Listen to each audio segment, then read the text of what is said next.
नमस्कार, स्वागत है आपका आज के ताजा और बड़ी समाचारों में। तो आइए जानते हैं खबरों को एक एक करके।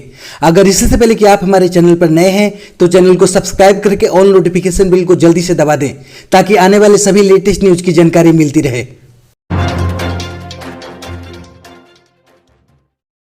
दिल्ली में स्कूल खोलने को लेकर केजरीवाल सरकार का जवाब। कहा, राजधानी में अभी नहीं खुलेंगे स्कूल, नहीं उठाना चाहते हैं किसी तरह का जोखिम। जी हां, आपको बता दें कि राजधानी दिल्ली में कोरोना के मामले में भले ही कमी दिखने लगी हो, लेकिन फिलहाल सरकार स्कूलों को खोलने को लेकर तैयार नहीं है। गुरुवार को मीडिया से बातचीत के दौरान एक सवाल का जवाब देते हुए मुख्यमंत्री केजरीवाल ने स्पष्ट रूप से कहा कि दिल्ली में स्कूल अभी नहीं खुलेंगे। उन्होंने कहा कि अंतर्राष्ट्रीय स्तर पर चल रही जानकारियों से पता चलता है कि कोरोना की तीसरी लहर भी आने वाली है, इसलिए जब तक टीकाकरण की प्रक्रिया पूरी नहीं हो जाती तब तक हम कोई जोखिम उठाना नहीं चाहते हैं। आपको बता दें कि दिल्ली की तमाम नुकसानों को सहने के बाद किसी तरह कोरोना की दूसरी लहर से बाहर निकल पाई है। विशेषज्ञों का मानना है कि फिलहाल भले ही कोरोना के दैनिक मामलों में गिरावट दर्ज की गई है, लेकिन अगर कोविड नियमों का पालन में लापरवाही बरती गई तो फिर तीसरी लहर आने में देर नहीं लगेगी।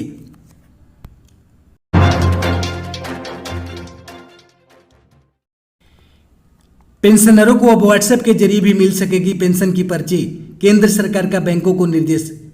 जी हां, आपको बता दें कि केंद्र सरकार ने बैंकों से कहा है कि बैंक खाते में रकम आने पर वे एसएमएस और ईमेल के अलावा व्हाट्सएप जैसे सोशल मीडिया एप्लीकेशन का भी इस्तेमाल कर पेंशनरों की उनकी पेंशन की पर्ची भेज सकते हैं। एक आधिकारिक आदेश में यह बात कही गई है। आदेश के अनुसार पेंशन धारकों की यह सुविधा का निर्णय लिया गया है। पेंशन एवं पेंशन कल्याण विभाग की ओर से जारी एक आदेश में कहा गया है कि बैंक एसएमएस और ईमेल के अलावा व्हाट्सएप आदि सोशल मीडिया ऐप का भी इस्तेमाल कर सकते हैं। आपको बता दें कि पिछले महीने पेंशन देने वाले बैंकों के केंद्रीय पेंशन वितरण केंद्रों यानी सीपीपीसी की एक बैठक हुई, जिसमें पेंशन धारकों की मासिक पेंशन पर चर्चा की गई। आदेश के अनुसार बैंकों को यह कल्याणकारी कदम उठाने को कहा गया, जिसे बैंकों ने स्वीकार किया है।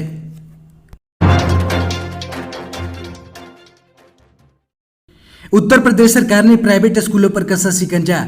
आरटीआई के दायरे में आए यूपी के प्राइवेट स्कूल, देना होगा फीस और खर्च का पूरा ब्यौरा। जी हां, आपको बताते हैं कि उत्तर प्रदेश के सभी निजी स्कूल अब सूचना के अधिकार यानी आरटीआई के दायरे में आएंगे। आरटीआई के माध्यम से पूछे गए सभी सवालों के जवाब के लिए वह बाध्य होंगे।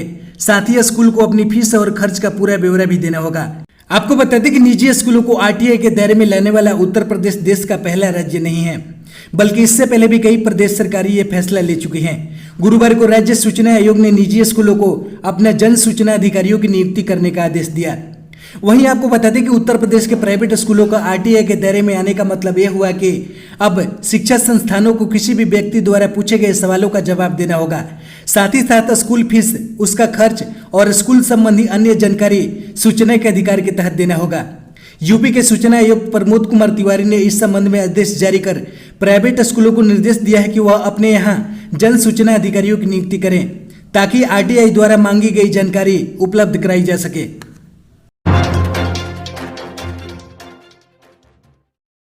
किसान आंदोलन को लेकर राकेश टिकैत का बयान। कहा, अब अगला निशाना योगी सरकार, विधानसभा चुनाव में कुर्सी से उतार कर ही लेंगे दम।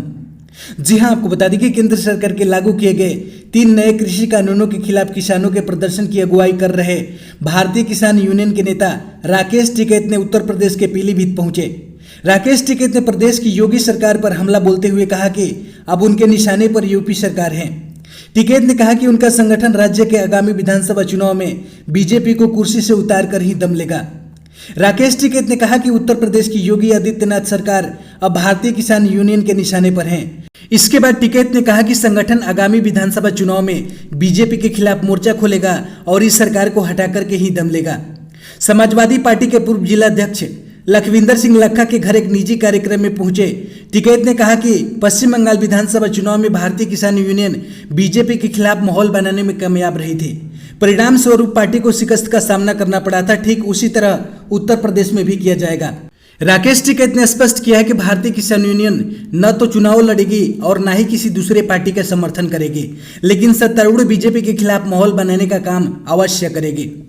नए कृषि कानूनों के खिलाफ किसानों के प्रदर्शन का जिक्र करते हुए टिकैत ने कहा कि केंद्र सरकार के पास अभी भी वक्त है, वह तीनों कानूनों को वापस ले लें। राकेश टिकैत ने बताया कि आगामी 5 सितंबर को मुजफ्फरनगर में किसान मोर्चा की महापंचायत में किसान आंदोलन की आगे की रूपरेखा तैयार की जाएगी।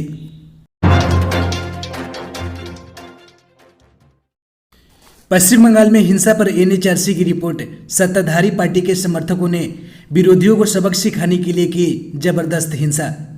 जी हां, आपको बता दें कि पश्चिम बंगाल में चुनाव के बाद हिंसा की जांच करने वाले राष्ट्रीय मानवाधिकार आयोग यानी एनएचआरसी की समितियों ने कलकत्ता हाई कोर्ट को सौंपी गई अपनी रिपोर्ट में राज्य की स्थिति को कानून के शासन की जगह शासक के शासन का प्रदर्शन करार देते हुए हत्या और बलात्कार जैसे जघन्य अपराधों की सीबीआई जांच कराए जाने की सिफारिश की है।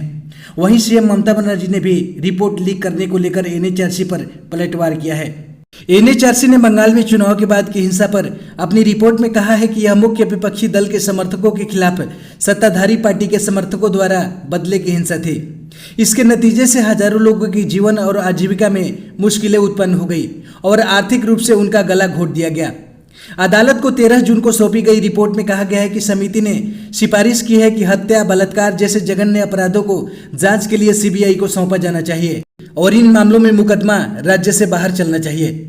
वहीं आपको बता दें कि पश्चिम बंगाल के मुख्यमंत्री ममता बनर्जी ने अदालत का अपमान करने और भारतीय जनता पार्टी का राजनीतिक बदला लेने के लिए राज्य में चुनाव के बाद कथित हिंसा संबंधी अपनी रिपोर्ट मीडिया में लीक करने को लेकर राष्ट्रीय मानवाधिकार आयोग यानी एनएचआरसी की बृहस्पतिवार को निंदा की थी।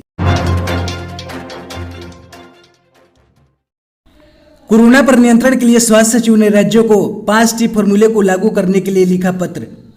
जी हां, आपको बता दें कि कोरोना की तीसरी लहर की आशंकाओं के बीच केंद्रीय स्वास्थ्य सचिव राजेश भूषण ने सभी राज्यों और केंद्र शासित प्रदेशों को पत्र लिखा है कि टेस्ट, ट्रीट, ट्रैक, टीकाकरण और कोविड प्रोटोकॉल का पालन करने की रणनीति पर ध्यान केंद्रित करने की आवश्यकता को दोहराया है, क्योंकि राज्य और केंद्र शासित प्रदेश ही प्रतिबंधों में छूट दे रहे हैं।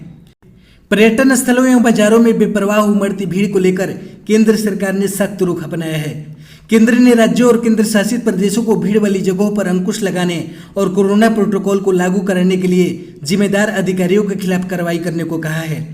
भल्ला ने स्पष्ट रूप से कहा है कि दूसरी लहर भी खत्म नहीं हुई है और किसी भी तरह की लापरवाही की कोई गुंजाइश नहीं है, इसलिए लोग कोरोना से बचाव के नियमों का पालन जरूर करें।